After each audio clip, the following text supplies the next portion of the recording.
There's way more to this story than I thought. Oh, Tanner Tessman. He's actually related to Dabo. He's related to Dabo. He's Dabo's godson. No. There's no relation being a godson. Well, do you have a godfather? I don't. I don't. That's what I'm saying. Like, some people do, and they take that stuff serious. I guess, yeah.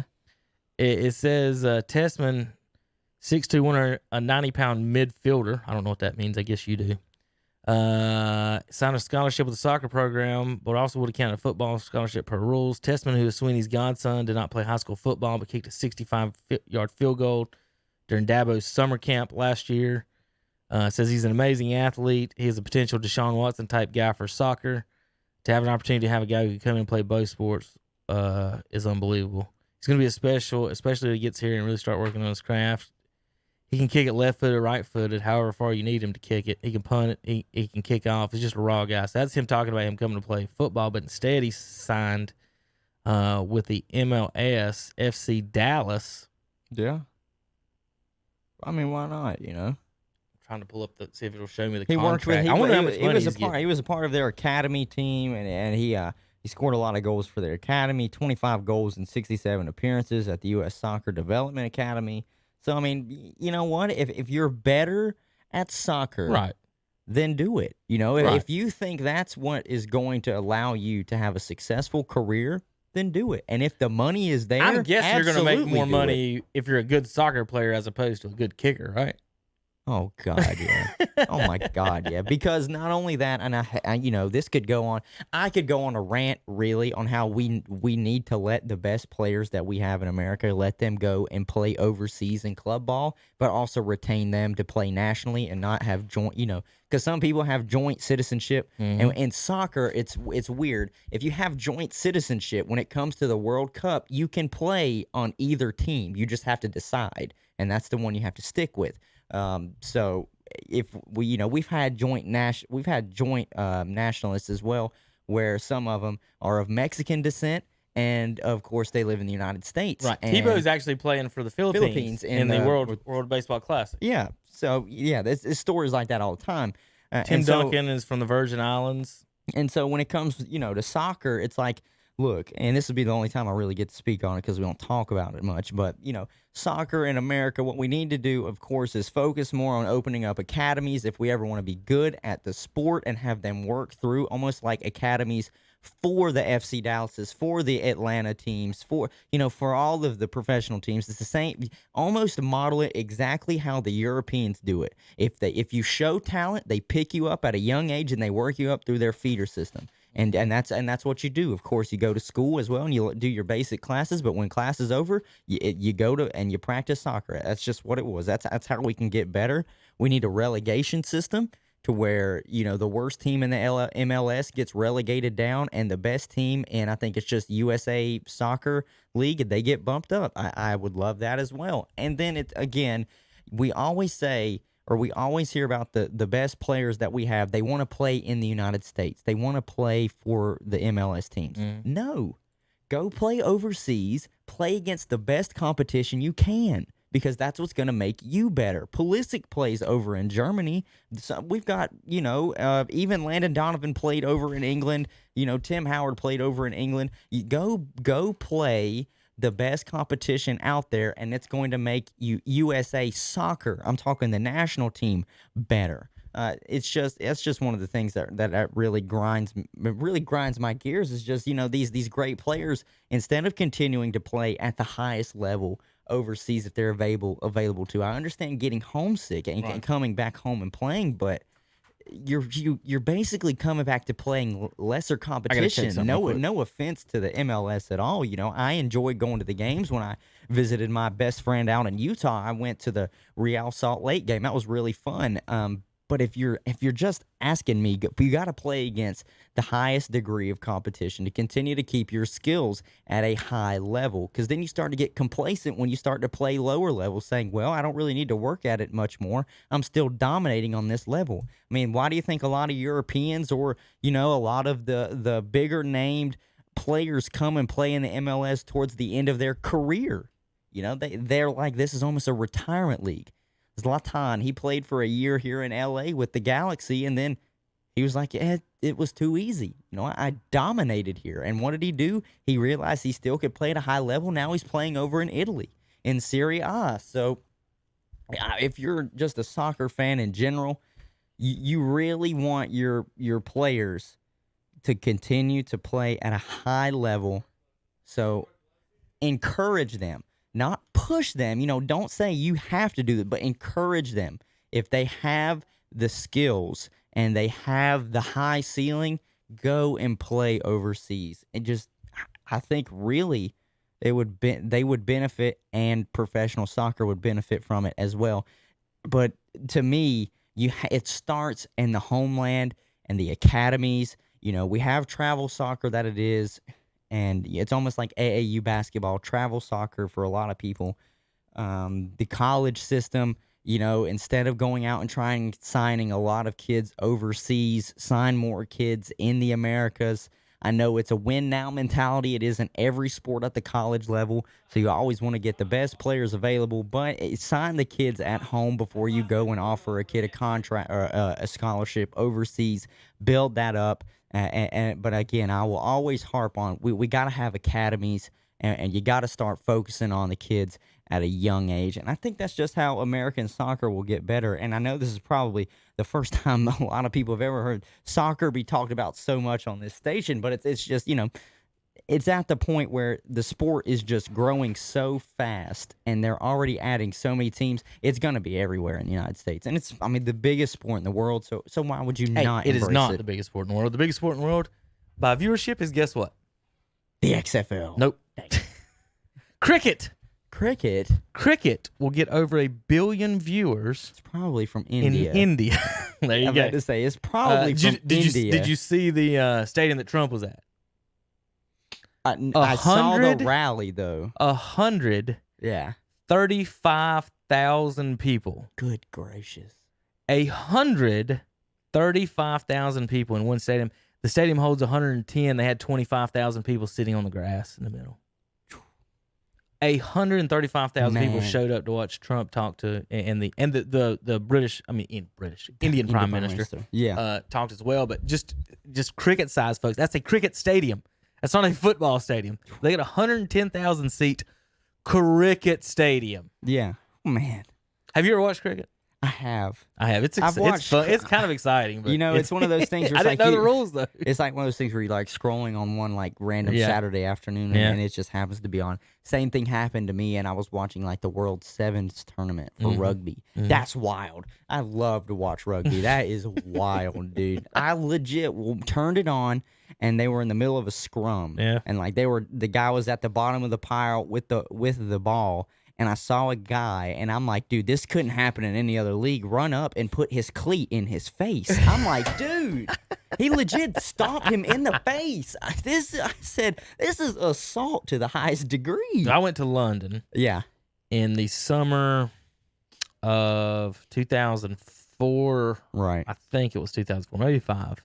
One of those 2 years. It's 4 because it's World Cup. World Cup was 4. Because we got to watch the World Cup in some London bars. There Tell me you how go. fun that was. That's probably Even really though they fun. stunk then. Right. They weren't competitive on that one. I remember arguing with the teacher about accuracy, and I think I've said that too before and told y'all we're silly. But first of all, I am an American, and I will not call it football. I will call it soccer. All right. More than likely, I will call it commie ball. No. I will not accept commie It's ball. communist ball. I will not accept commie ball. All right, Hunter.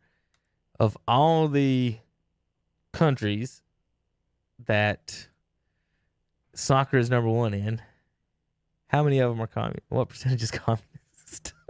Well, communism is not as big as it used to be. Or so. socialist? Which one? Pick one. Socialist is not You as do big socialist as ball? Well, it's big in Germany, Spain, England, and all of the European countries. So, and then the only 2 communist countries I can think of off the top of my head that still practice it. Well, 3: South Korea. I'm sorry, no, it was North Korea, China, and Russia.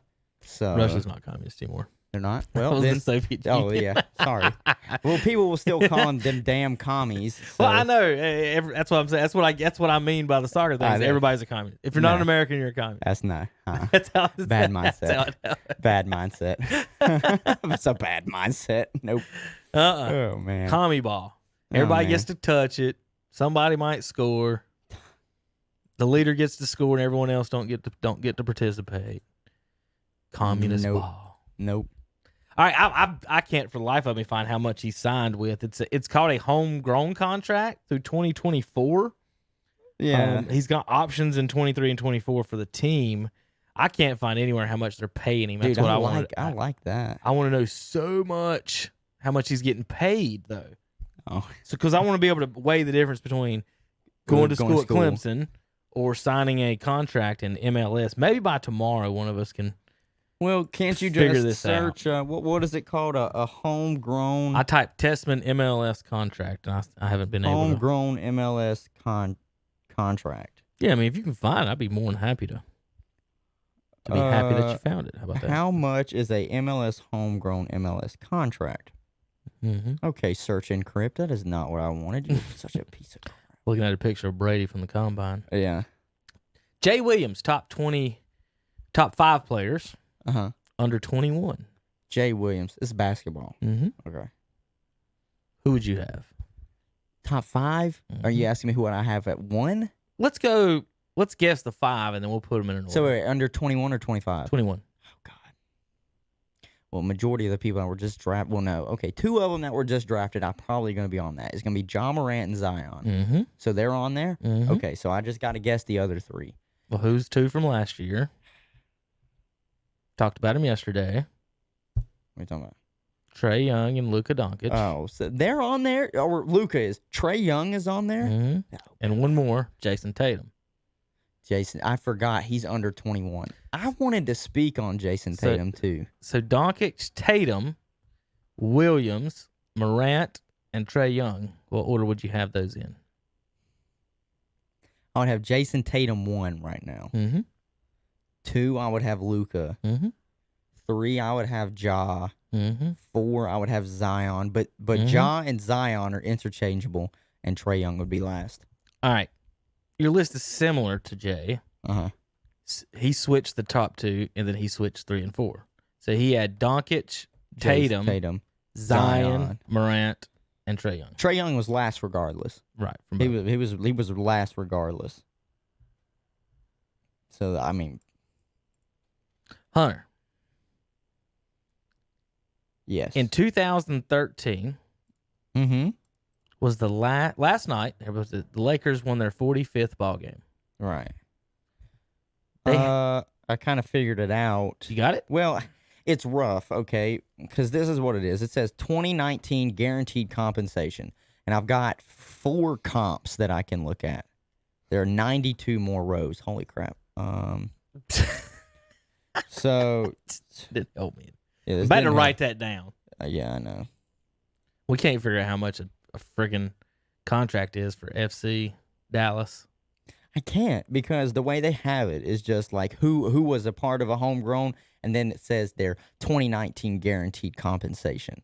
All right, So- you're a soccer person. Explain the positions for me. Mm-hmm. So I've got forwards, midfielders, and defenders here. Okay, defenders. It's in the I name. get defenders. It's in the name. So and goalkeepers in the name as well. All right, so are defenders just soccer players who don't have ball skills? Well, it depends. A lot of the Is times, there a certain thing you're looking for in a defender, body type, or anything like that? I have no idea. Sometimes you want your center defenders to be a little bit taller, and you definitely want your wing defenders to be fast as hell. Okay. And the reason why you want them to be so fast is because if you were because what I played, I was left side defender, all right, left outside defense in high school. And what that basically is you got to mirror it. So what the offense is running, that's the right wing. And everybody puts their fastest player on the right wing because most players are right foot dominant and they're wanting to put it to him and get it on his right foot. So you want your speed guys on the edge to be able to keep up with him. But you also want them, depending on the formation and what they're being asked to do by the coach, to have great endurance. Because in a formation that's a 4-4-2, 4 defenders, 4 midfielders, and 2 forwards, you got to look at it like this. So you have the fours here. Well, these two guys on the outside, they essentially shift. So the two outside midfielders will become extra attackers, and the two defenders will sometimes become extra midfielders, and then you just have the two in the back. Gotcha. Just depending on if there's a fast break and what can happen, and it's just a numbers game. So really. So what I'm getting at, maybe asking about the defenders is that a spot? Mm-hmm. And I may be totally wrong about this because not a communist ball fan. Right, okay. Is that a spot that you could look to as Americans to try and fill with more / better athletes, trying to get those moved over from other sports? Let's say Keywan Pryor doesn't succeed in football, but would you want to then put, say, no, not hey, him. let's get our best not particularly him, just say athletes. Right. Let's get our best athletes that don't do well in football. Could they transition over to defenders in soccer? That's what I'm asking. Probably not. The ones that you want to have probably the best footwork, of course, are going to be your midfielders, because they're going to be the ones that are essentially, especially your center mids. They're going to be the ones that are they're like the point guards. Mm-hmm. They're the ones that are setting the tempo of the game, and they're the ones that are, of course, being the clockwork that's making the whole ship run. They're the ones that they're the floor generals. So you want them to have great footwork, because sometimes they're going to have the ball and just have to move it around by themselves. People are going to be coming at them from the forwards. Where does Usain Bolt play? Usain Bolt's forward. Okay. Usain, if you have speed but you don't have the best footwork, you would prefer them to have great footwork as a forward. Mm-hmm. But your goal is to just get the ball and go to the goal. Okay. Or to get the ball and put the ball in the net. When you're a defensive player, you kind of want to have decent footwork, because sometimes you got to go side to side and lateral as opposed to forward more often. Yeah, you're going to have better footwork. You need to be Right, quicker side to side, and that's why I was asking about the athletes. And, could a soccer coach just say at your at high in the high school level, maybe just be like, hey guys, let me get a couple of athletic football players who are play some defense, or even basketball players that are used to moving kind of side to side of that nature and playing defense that way. And there's a basketball aspect to it as well, because it's the same thing in basketball. You can't fall for ball tricks. Right. You can't. You got to read that stomach and his hips the whole time. So there is a little bit of a basketball aspect to it down the hall. on defense as well in soccer. And what's crazy as well is if you've got great just instinct. It's the same thing on defense, like in football and everything. If you've got instinct and anticipation, you're great. You got to be able to read 2 or 3 steps ahead. Okay. And so would the best athletes probably be good at just transitioning to defense? It's just going to depend on if they can kick a ball or not. Right. If they have good hand to feet coordination. Okay. Yeah. Just a few questions. Because see, that's what's so difficult. From a non-communist to another communist. That's okay. Just a few questions. That's just what's so difficult about soccer is because a lot of kids, just growing up, you use your hands for everything. Right. And then you're going to be asked, you need to be just as proficient with what you do with your hands, except more proficient with what you do with your feet. I was never coordinated to do all that. All right. So last night,